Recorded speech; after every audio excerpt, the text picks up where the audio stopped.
Last 2 వీడియోస్లో మనం ఎంత ఫైబర్ తీసుకోవాలో చెప్పినా, ఇంకోటి డిఫరెంట్ టైప్స్ ఆఫ్ ఫైబర్ చెప్పినా, నేను ఒక డైట్ ప్లాన్ ఇచ్చేస్తా. డైలీ ఒక 25 గ్రామ్స్ టు 30 గ్రామ్స్ ఆఫ్ ఫైబర్ని ఎట్లా కంప్లీట్ చేయాలని చెప్పి చాలా ఇంపార్టెంట్ వీడియో సేవ్ చేసి పెట్టుకోండి. బ్రేక్ఫాస్ట్లో ఏం చేయండి అంటే ఒక 80 గ్రామ్స్ ఆఫ్ ఓట్స్ తీసుకోండి.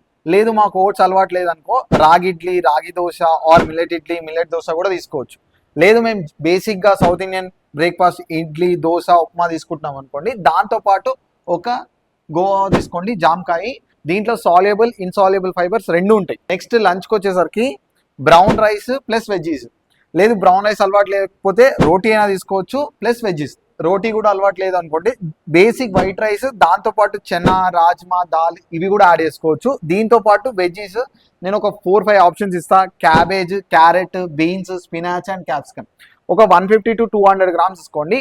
వైట్ రైస్ తినేటోళ్ళు కొంచెం ఎక్కువనే తీసుకోండి వెజ్జీస్. స్నాక్ వచ్చేసరికి ఒక యాపిల్ అయినా తీసుకోవచ్చు, ఒక ఆరెంజ్ అయినా తీసుకోవచ్చు, పప్పాయ అయినా తీసుకోవచ్చు, ఆరెల్స్ ఈ రోస్టెడ్ చెనా ఇవన్నీ ఉంటాయి కదా, ఇవైనా తీసుకోవచ్చు. ఇక డిన్నర్కి వచ్చేసరికి సేమ్ రిపీట్ చేసేయండి మన లంచ్ మెనూ. దీంట్లో కూడా ఒక 150 to 200 గ్రామ్స్ వెజ్జీస్ తీసుకోండి. వెజ్జీస్కి వచ్చేసరికి మీరు ఒకటే వెజిటేబుల్ని ఫిక్స్ అవ్వకండి, మిక్స్డ్ పెట్టుకోండి. నా సజెషన్ అయితే